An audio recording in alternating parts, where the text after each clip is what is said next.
Eu sempre lhe quis perguntar isto também. Até que ponto é que esta experiência do início da sua vida adulta o estruturou ou o destruturou de vez?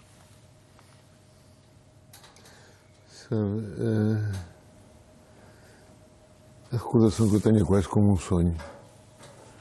Quase como um sonho. Porque, para uma pessoa que tinha tido uma infância de certa maneira protegida, uma adolescência protegida também, uma vida universitária normal, estou a falar do meu caso, é de repente precipitado por este horror.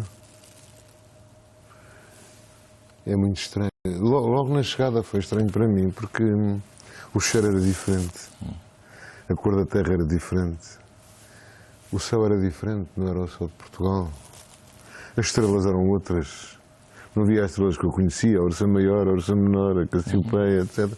Orion, lembro-me de um camarada meu me ter dito: onde é que nós estamos? Nós estamos em Portugal, isto não é Portugal. Depois passámos 3 ou 4 dias em Luanda e fomos imediatamente para as terras do fim do mundo e acabou-se a cidade até à volta, durante 27 meses. Portanto,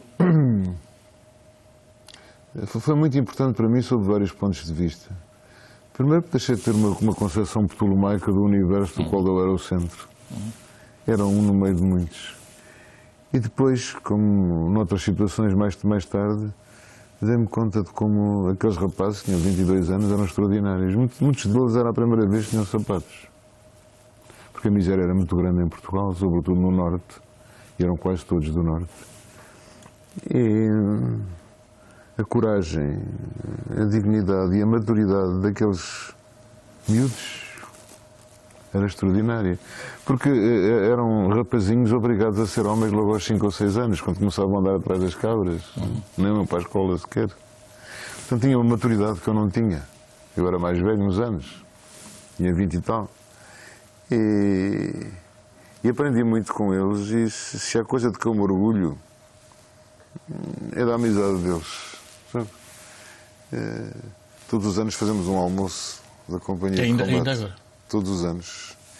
E eles vinham num autocarro, daqueles autocarros de passageiros muito grande, e tinham um cartaz à frente que dizia: os príncipes do António Lobo Antunes. Isso foi muito engraçado, porque houve um lançamento uma vez num livro no Porto, e a pessoa que apresentava o livro disse, estavam vários soldados, disse: o António gosta muito de se relacionar com pessoas pobres. Eu disse: os meus soldados não eram pobres, eram príncipes. Os mesmos príncipes que voltei a encontrar mais tarde, muitos anos mais tarde, nos hospitais. Eram príncipes, sabe? A coragem, nas salas de espera, nas salas de espera e de tratamento. Salas de espera, tratamento e tratamento de cancro. Sim, tratamentos de cancro, sim. Eu estava ali no meio deles e nunca vi um sinal que não fosse de elegância, sabe? É isso que me custa, porque o nosso povo está a sofrer tanto, e nós somos um povo realmente, para usar outra vez a expressão de príncipes, a imensa dignidade. As pessoas chegavam e diziam boa tarde, despediam-se as melhoras para todos, com um sorriso sempre. Não vi ninguém chorar, não vi ninguém gemer, não vi ninguém queixar-se. Mulheres, homens, miúdos, rapariguinhas muito novas, já com peruca, etc. A sofrerem, sabe Deus o que aquilo faz sofrer, e comportando-se com uma dignidade extraordinária. Essa nossa nobreza coletiva, essa aristocracia de comportamento, parece estar focada para a capacidade de sofrer, não tanto para a capacidade de reagir. Reagem, mas têm a dignidade no sofrimento, quer dizer... Mas levam tempo a reagir, ou talvez levamos tempo a reagir. Desculpa? Levam tempo a reagir, ou talvez levamos tempo a reagir. Eu só posso falar por mim, né? Quando disseram tens um cancro, ou tem um cancro, a minha reação foi de espanto. Isto não pode estar a acontecer a mim. Claro. São os outros que têm estas coisas, não sou eu. Claro. E eu tive muita sorte, um médico excepcional, as equipas de enfermagem eram excepcionais, de ternura e de atenção para toda a gente. para toda a gente. E isso foi muito importante. Mas o sofrimento físico que estes tratamentos acarretam é muito grande. É muito grande. E as ressacas das quimioterapias são fortíssimas, são terríveis. Tu não tens força para nada, é um mal-estar horrível. E, no entanto, as pessoas comportavam-se com uma elegância de maneiras e de gestos e de atitudes e de alma. E muitas delas iam morrer. E sabiam, provavelmente. As pessoas não são parvas. Essa consciência de si e dos outros permeou a sua obra toda. Há quem o entenda seguramente melhor que eu, que acha que é profundamente autobiográfica. Não vou prática. Quando entender seguramente melhor que o... São mais lidos, mais literados. Não sei o que isso quer dizer. Se letrado é ter lido muitos livros, isso não é cultura. A cultura é o que nós fazemos. Olha, sabe, uma vez, lembra-se do Agostinho da Silva? Sim. A seguir ao 25 de Abril, convidaram-no para presidir à Comissão contra o Analfabetismo. Ele dizia: meu filho, eu estou tão preocupado. A maior parte das pessoas cultas que eu conheço são analfabetas. Por exemplo, saber fazer pastéis de bacalhau é uma forma de cultura tão importante como escrever um livro. Essas pessoas marcaram também a matriz de onde o António vem. É muito sua, é esta experiência em África. E são as pessoas como o Agostinho da Silva, como o Eduardo Lourenço, a quem o senhor dedica pelo menos uma crónica aqui, mas que transparecem muitas outras passagens pela sua obra. Sim, tenho tido a felicidade de encontrar pessoas excepcionais, pessoas melhores que eu, pessoas que eu respeito.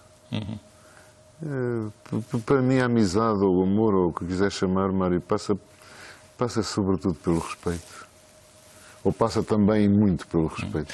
Pela admiração. Uma parte sobre o Eduardo Lourenço que eu transcrevi aqui. Parece que o admiram, diz o António, sem o entenderem. Sabe que nós somos muito rápidos a adjetivar e muito lentos a compreender. Põem etiquetas. Enchemos tudo de palavras, rodeamos tudo de palavras, emoções. Sente isso também à sua volta, que há muita gente que o admira, sem necessariamente o entenderem? Isso eu já não sei dizer. Sei que na primeira vez que estive doente, há 7 anos, recebi mais de 5.000 cartas, mails. Lembro-me de um rapazinho de 18 anos que dizia: não admito que o meu como é que era? Não admito que o meu herói se vá abaixo das canetas. Nem imagina a força que aquilo me deu. Portanto, sabe, quem entende não são obrigatoriamente os universitários ou os intelectuais. Eu não sei muito bem o que isso é. Tem uma parte neste são pessoas sensíveis. Descreve, por exemplo, a sua eu classifico-a como amizade com um marginal que trafica droga e que, como prenda um dia, lhe deixou 2 pacotinhos de uma coisa qualquer. Claro.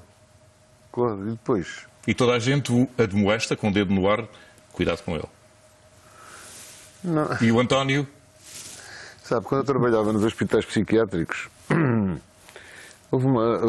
havia médicos que tinham medo dos doentes, médicos e enfermeiros, medo físico, pessoas agitadas, ou delirantes, ou não sei o quê. Sabe como eu contrariava isso? Encostando-me a eles. Porque se eu tiver um peito encostado aqui, um murro dado assim, dói muito menos que um murro dado a 1 metro. E muitas vezes aconteceu-me mais de uma vez abraçar um desses homens e eles começarem a chorar como crianças. E toda a agressividade desaparecia. Nós temos tanta necessidade de afeto e vivemos numa solidão tão grande em que não há espaço para a ternura. Não há espaço para a ternura, há espaço para ganhar dinheiro. Mas onde é que está a ternura? Onde é que está a atenção? Onde é que está a ouvirmos os outros? É um mundo que é só isto. Vai tornando cada vez mais complexo. Como é que nós encontramos um racional, por exemplo? Eu tenho que trazer a coisa para a atualidade agora. Onde é que está a ternura num despedimento de 609 pessoas, que são 609 famílias em Viana do Castelo?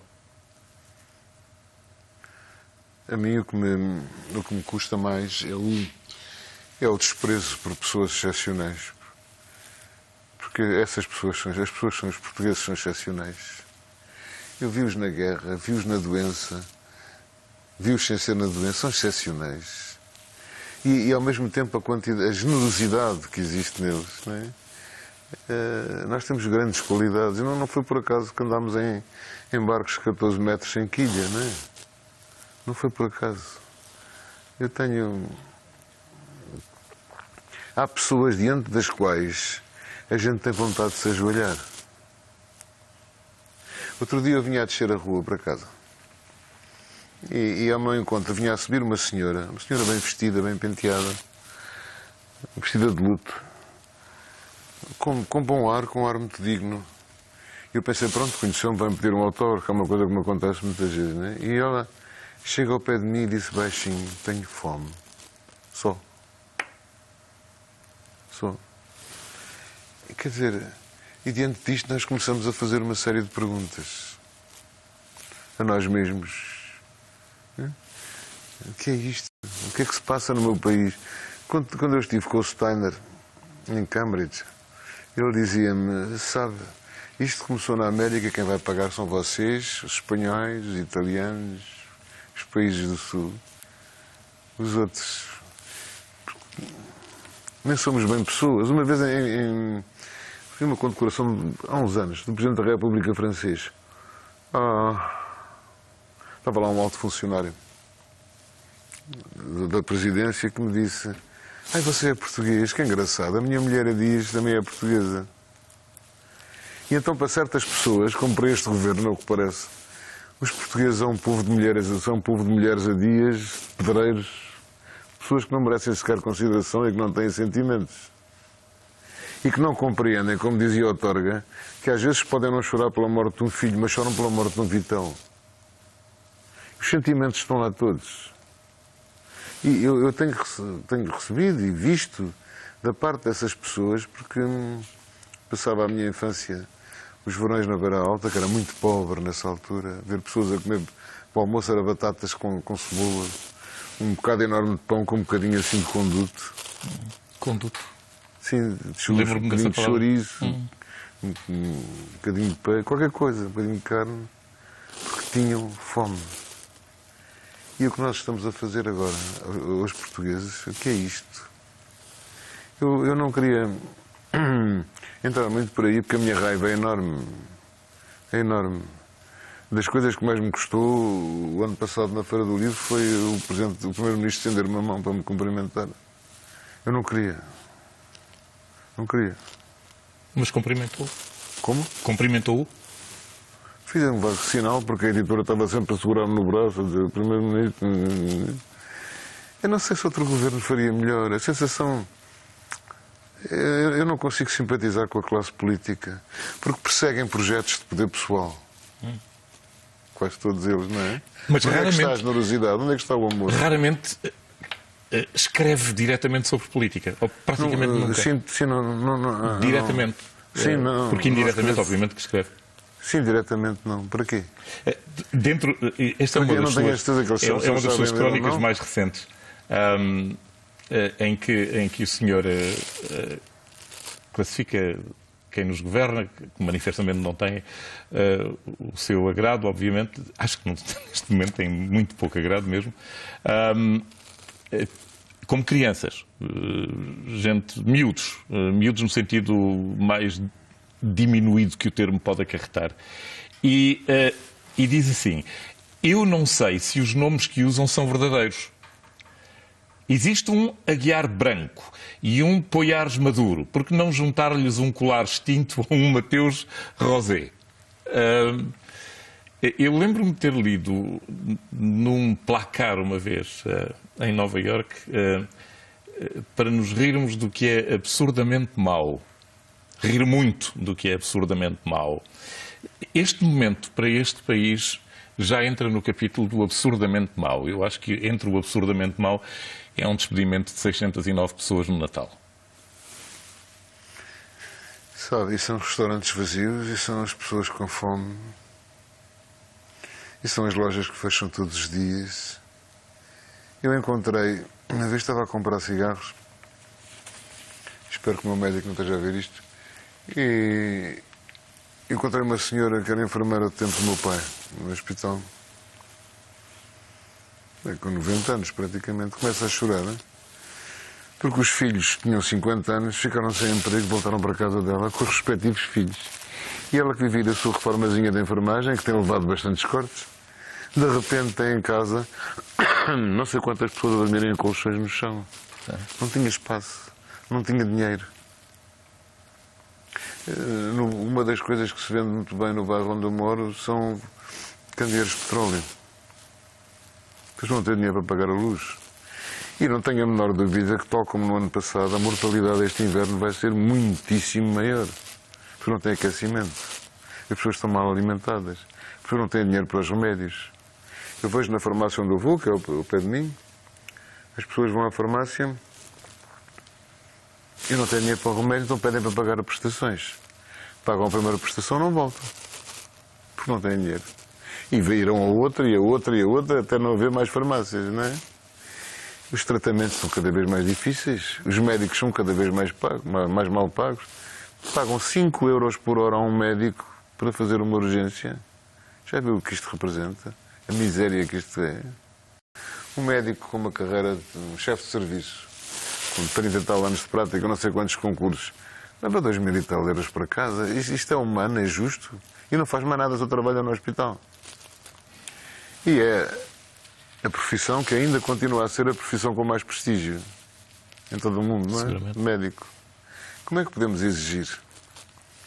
E depois estão de serviço horas e horas e horas e horas e horas e horas e horas. Para o fim estão exaustos. O que é que havemos de fazer?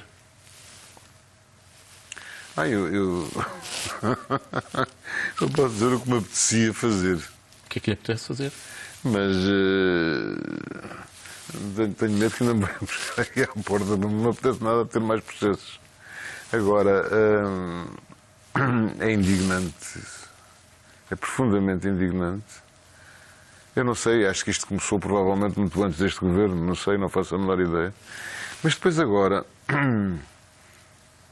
talvez quando falou em crianças seja verdade mesmo, porque as pessoas vão para uma incubadora chamada juventude partidária, seja de partido for, não é? E ali permanecem e não têm nenhum contacto com a vida. Outro dia era um senhor, que já não é ministro, a dizer na televisão, nunca tinha visto nem ouvido. Este é um ministro. Falam assim. Nunca tinha visto nem ouvido. Enquanto a definição mais bela da dor que eu ouvi alguma vez na vida foi numa aula, era estudante da faculdade, uma senhora que tinha grandes dificuldades motoras, não conseguia andar. E o professor perguntou-lhe, mas como é que a senhora faz as coisas? E ela deu a definição de dor mais bonita e mais poética e mais forte que alguma vez ouvi. Respondeu, é tudo a poder de lágrimas e ais. E ais. Esta frase é extraordinária. É tudo a poder de lágrimas e ais. E é assim que os portugueses estão a viver agora, a poder de lágrimas e ais. A poder de lágrimas e ais. E, no entanto, nós temos nesta nossa terra, temos os jograis na rua, à noite, em Penafiel, que de vez em quando nos aparecem, e o António se junta a eles a declamar poesia e senta-se no chão com eles, a ouvi-los e a dizer... É que a cultura apavora. Lembro-se do general Miranda Astray, o general do Franco, dizia, quando ouço a palavra cultura, puxo logo da pistola. Claro. As pessoas têm, qualquer governo, seja qual for, tem medo da cultura, porque as pessoas, se a nossa cultura aumentar, nós passamos a não aceitar uma data de coisas. É consciente. Isso explica o sucesso desses livros pornográficos, desses programas de televisão que fazem, etc. Porquê? Porque não obrigam as pessoas a pensar, nem vão exigir mais nada. Eu não estou a falar de um ponto de vista, estou a falar do ponto de vista cívico. As pessoas começam a ter outras exigências, às quais o governo não sabe responder, os nossos governos não sabem responder. Repara, mesmo depois do 25 de Abril, a importância dada à cultura foi sempre muito pequena. Muito pequena. Como dizia era um secretário de Estado. O advogado no Homem de Kiev não é a loucura que vira o mundo às avessas, é a consciência. Claro, mas o que é que faz, por exemplo, que a França tenha ainda hoje um grande prestígio? É a cultura francesa. Claro. Um país é conhecido pela sua cultura. Esta é a verdade. Porquê é que a França tem o prestígio que tem? Por causa do seu imenso século XIX. Por causa da sua imensa primeira metade E do nós século atingimos XX. esta fase. Eu tenho andado com este poema do Torga, porque acho que nos descreve muito bem. Apetece morrer, mas ninguém morre. Apetece matar, mas ninguém mata. Um fantasma percorre. Aí está o fantasma da sua primeira crónica aqui, não sabe. Eu me lembro. Um fantasma percorre os motins onde a alma se arrebata. Estas crónicas são... É uma espécie... É como quem faz desenhos nas margens do manuscrito. Gosta da crónica? Já ouvi dizer que prefere Estou mais reconciliado. Acho que me tem servido para... Às vezes para fazer algumas experiências formais, outras vezes como uma espécie de diário de bordo. Enquanto os livros se fazem. E como dão prazer a algumas pessoas, elas continuam a ser publicadas. E seguramente a ser Agora, é um itinerário paralelo, digamos assim. É claro que onde eu jogo a minha vida é nos livros, não é? Mas elas têm sido traduzidas em tantos países. Tinham na Alemanha ilustrações do Günter Grass, gostava muito delas. Então, agora é difícil. O problema é que quando estou com um livro, passar para este ritmo completamente diferente, um galope curto e António, limitado. está com um livro agora? Eu estou sempre com... Está sempre com um livro. Senão a minha vida fica... O sentido e o objetivo da minha vida é escrever, não tenho mais. Não tenho Continua mais. Se tirassem isso... Neste momento, está a escrever?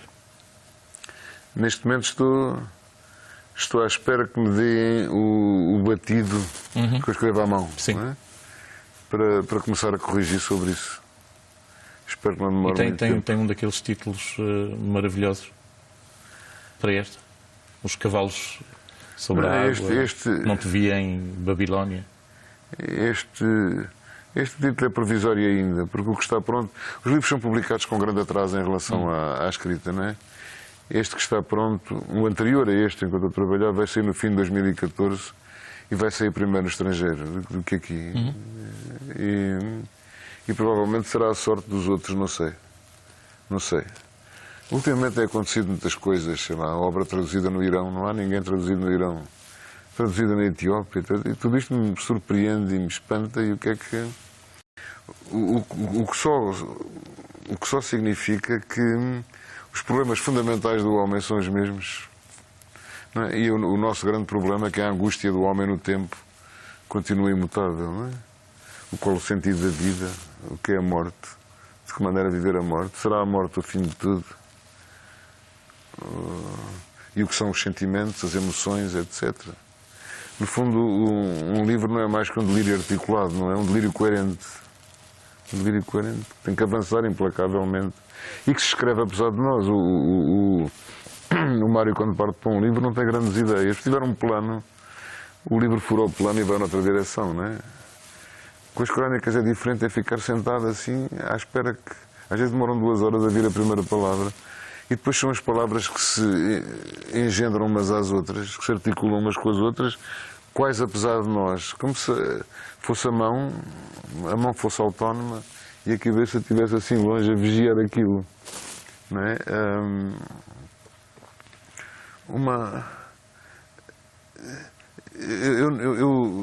Porque nós estamos a trabalhar com coisas anteriores às palavras, emoções, sentimentos, etc.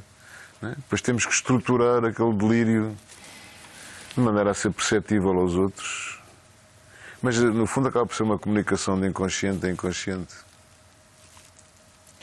Foi bom tê-lo aqui. Diga? Foi bom tê-lo aqui. Muito obrigado por ter vindo. Só falta piscar o olho. Eu pisco o olho. Mas isso não é uma forma muito séria de estar em jornais. Muito obrigado, Mário. Muito obrigado. Obrigado. O próximo livro já tem alguma data possível?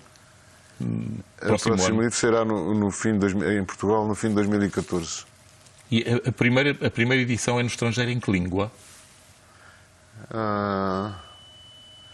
Este é holandês. Tem que haver uma razão para ter feito isso. Porquê?